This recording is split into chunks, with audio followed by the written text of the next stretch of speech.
കാർഗിലിനു ശേഷം ഇന്ത്യ കണ്ട ഏറ്റവും വലിയ സൈനിക നടപടി. ഇന്ത്യൻ ചരിത്രത്തിലെ ഏറ്റവും വലിയ തീവ്രവാദ വെല്ലുവിളികളിലൊന്ന്. 3 രാവിലും 2 പകലിനും ശേഷം നമ്മൾ ജയിച്ചു.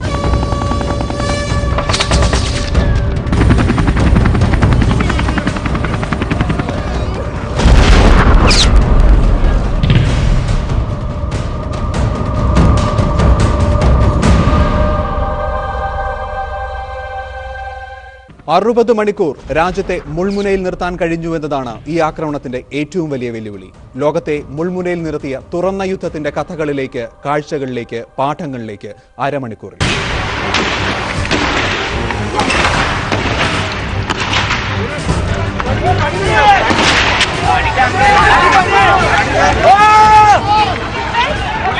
നവംബർ 26 ബുധനാഴ്ച രാത്രി 9:20 മുതൽ രാജ്യം അക്ഷരാർത്ഥത്തിൽ ഞെട്ടുകയായിരുന്നു. കേട്ടുകേൾവി പോലുമില്ലാത്ത ക്രൂരതകളുടെ വാർത്തകൾ കേട്ട്.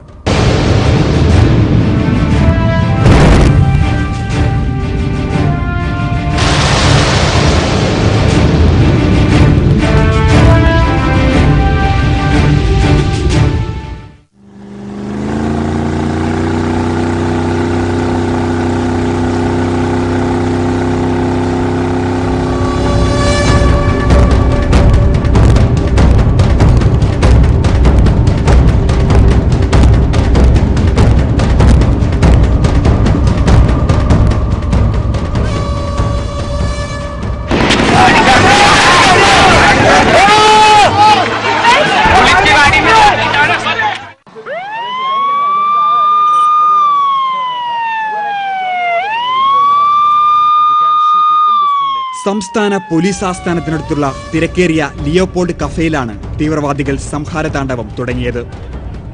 5 തീവ്രവാദികൾ തലങ്ങും വിലങ്ങും നിറയൊഴിച്ചുകൊണ്ട് ആക്രമണം തുടങ്ങിവച്ചു. മിനിറ്റുകൾക്കുള്ളിൽ നരിമാൻ ഹൌസിനടുത്തുള്ള കൊളാബയിലെ പെട്രോൾ പമ്പിനു നേരെ ആക്രമണം നടന്നു. പെട്രോൾ പമ്പ് പൊട്ടിത്തെറിപ്പിക്കുക എന്നതായിരുന്നു തീവ്രവാദികളുടെ ലക്ഷ്യമെങ്കിലും അത് നടന്നില്ല. നരിമാൻ ഹൌസായിരുന്നു തീവ്രവാദികളുടെ അടുത്ത ലക്ഷ്യം. ജൂതന്മാരുടെ വലിയ സ്വാധീനമുള്ള പ്രദേശം എന്ന നിലയിലാണ് തീവ്രവാദികൾ നരിമാൻ ഹൌസിൽ കടന്നതെന്ന് കരുതുന്നു. ഒരു ജൂത പുരോഹിതനും കുടുംബവും നരിമാൻ ഹൌസിൽ കുടുങ്ങി. അല്പസമയത്തിനകം ഹോട്ടലുകൾക്ക് നേരെ ആക്രമണം തുടങ്ങി. താജ് ഹോട്ടലിന്റെ സർവീസ് ഡോറിലൂടെ ശാന്തരായി അകത്തുകടന്ന അക്രമികൾ ഹോട്ടലിനകത്ത് സംഹാര താണ്ഡവമാടി.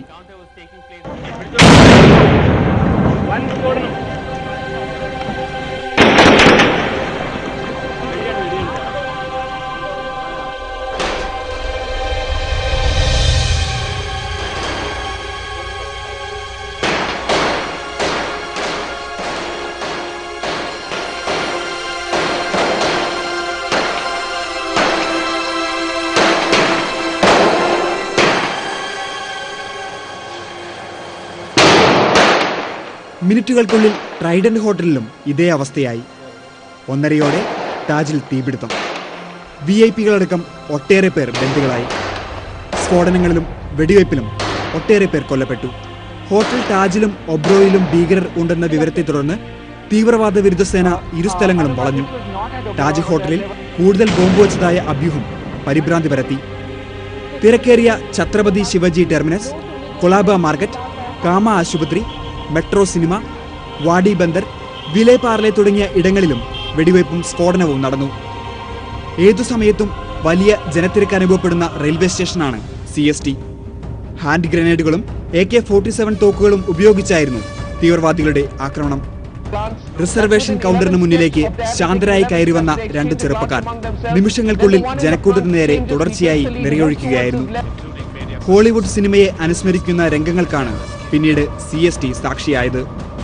ടിക്കറ്റ് കൗണ്ടറിന് സമീപവും പ്ലാറ്റ്ഫോമിലും പോലീസും അക്രമികളും തമ്മിൽ ഏറ്റുമുട്ടലുണ്ടായി. വെടിവയ്പിന്റെയും സ്ഫോടനങ്ങളുടെയും ശബ്ദം CST പരിസരങ്ങളിൽ മുഴങ്ങി. വെടിവയ്പ് വാർത്തയറിഞ്ഞ് യാത്രക്കാർ പരിഭ്രാന്തരായി ചിതറിയോടി. ട്രെയിൻ ഗതാഗതം പൂർണ്ണമായും സ്തംഭിച്ചു. ജോലി കഴിഞ്ഞ് വീടുകളിലേക്ക് മടങ്ങുന്നവരും ദീർഘദൂര യാത്രക്കാരും സ്റ്റേഷനിൽ കുടുങ്ങി.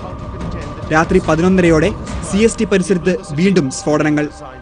ട്രെയിനുകളിലും സ്റ്റേഷനിലും കുടുങ്ങിയ യാത്രക്കാരെ പോലീസ് സമീപത്തുള്ള ആസാദ് മൈതാനത്തേക്ക് മാറ്റി. പരുക്കേറ്റവരെ പ്രവേശിപ്പിച്ച ആശുപത്രികൾക്ക് സമീപവും വെടിവയ്പുണ്ടായി. സാന്താക്രൂസ് വിമാനത്താവളത്തിനടുത്ത് വിലേപാർണയിൽ കാറിലായിരുന്നു സ്ഫോടനം നടന്നത്. ആക്രമണ വിവരമറിഞ്ഞ് മുംബൈ നഗരം നിശ്ചലമായി.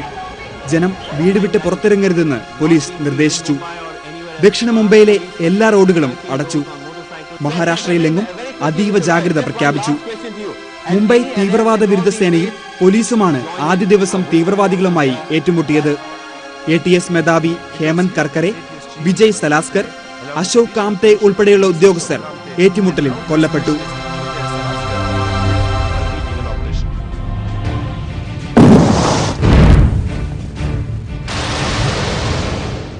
നവംബർ 27 വ്യാഴാഴ്ച പോരാട്ടങ്ങളുടെ തിരിച്ചടികളുടെ ദിവസമായിരുന്നു അന്ന്. രാജ്യം മുഴുവൻ അഭ്യൂഹങ്ങളുടെ പ്രവാഹം. ഒരു ചുവടും പിഴയ്ക്കാതെ സൈനികർ മുന്നേറിയപ്പോൾ രാജ്യം കണ്ണു ചിമ്മാതെ നിന്ന 24 മണിക്കൂർ. മരണങ്ങളെക്കുറിച്ച് തികഞ്ഞ അവ്യക്തത. ഏത് അക്രമത്തിൽ നിന്നും ഫീനിക്സ് പക്ഷിയെ പോലെ ഉയർത്തെഴുന്നേൽക്കുന്ന മുംബൈ നഗരം പ്രതിരോധത്തിലേക്ക് പിൻവാങ്ങിയ ദിവസമായിരുന്നു അന്ന്.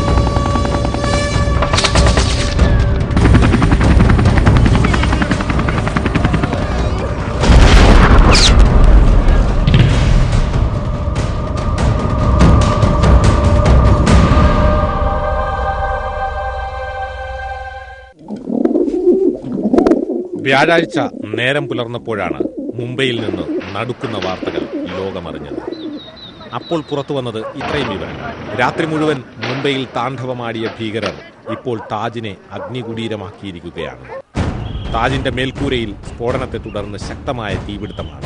തീ അണയ്ക്കാൻ അഗ്നിശമന സേന കിണഞ്ഞു പരിശ്രമിക്കുന്ന ദൃശ്യങ്ങളിലേക്കാണ് രാജ്യമുണർന്നത്.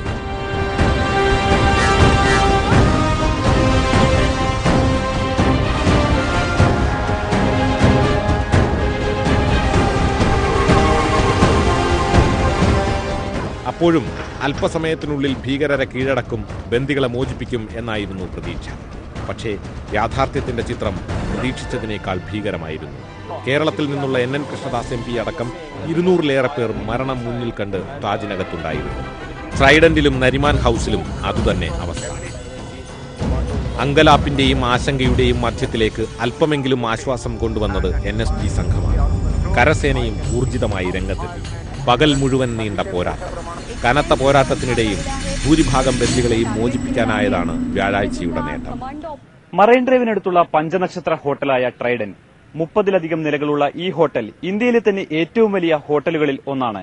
400-ലധികം അതിഥികളെ ജീവനോടെ രക്ഷിക്കാൻ കഴിഞ്ഞു എന്നതാണ് ഇവിടുത്തെ കമാൻഡോ ഓപ്പറേഷന്റെ വിജയം. മാത്രമല്ല, ആദ്യം കമാൻഡോ ഓപ്പറേഷൻ പൂർത്തിയായതും ട്രൈഡൻ ഹോട്ടലിലാണ്. രൂക്ഷമായ സ്ഫോടനങ്ങളിലും വെടിവെപ്പിലും ഹോട്ടലിന്റെ പല ഭാഗങ്ങളും തകർന്നു. താജ്, ട്രൈഡൻ, നരിമാൻ ഹൌസ് 3 പോയിന്റുകളിലും തീക്ഷ്ണമായ വെടിവയ്പും ഗ്രനേഡേറും പകൽ മുഴുവൻ തുടർന്നു. വൈകുന്നേരത്തോടെ എല്ലാ മാധ്യമങ്ങളും പോരാട്ടം അന്തിമഘട്ടത്തിലെത്തിയെന്ന് റിപ്പോർട്ട് ചെയ്തു തുടങ്ങി. പക്ഷേ യുദ്ധത്തിന്റെ അന്ത്യം ഏറെ അകലെയായിരുന്നു. വ്യാഴാഴ്ച പകലൊടുങ്ങുമ്പോൾ ചിത്രമിങ്ങനെയായിരുന്നു. മരണം 125. താജിലെ ബന്ദികളെ മുഴുവനും ട്രൈഡന്റിലെ 60 പേരെയും മോചിപ്പിച്ചു. ഭീകരർ എത്തിയെന്നു സംശയിക്കുന്ന 2 പാക് കപ്പലുകൾ തീരസേന പിടിച്ചെടുത്തു. ട്രൈഡന്റിലും വൻ സ്ഫോടനങ്ങളും തീപിടുത്തവും. വിദേശകരങ്ങളെന്ന് പ്രധാനമന്ത്രി പരസ്യമായി പ്രഖ്യാപിച്ചു. ചൂണ്ടുവിരൽ പതിയെ പാകിസ്ഥാനിലേക്ക് നീളുന്നു. പക്ഷേ മുംബൈയിലെ പോരാട്ടം അപ്പോഴും വരുതിയിലായിരുന്നില്ല. ഭീകരർക്ക് മുന്നിൽ നിശ്ചയദാർഢ്യത്തോടെ പോരാടുന്ന NSG കമാൻഡോസിൽ മാത്രം പ്രതീക്ഷയർപ്പിച്ച് രാജ്യം അടുത്ത രാത്രിയിലേക്ക് കടന്നു. സമാനതകളില്ലാത്ത ഒരു തുറന്ന പോരാട്ടത്തിന്റെ 24-ാം മണിക്കൂറിലേക്ക്.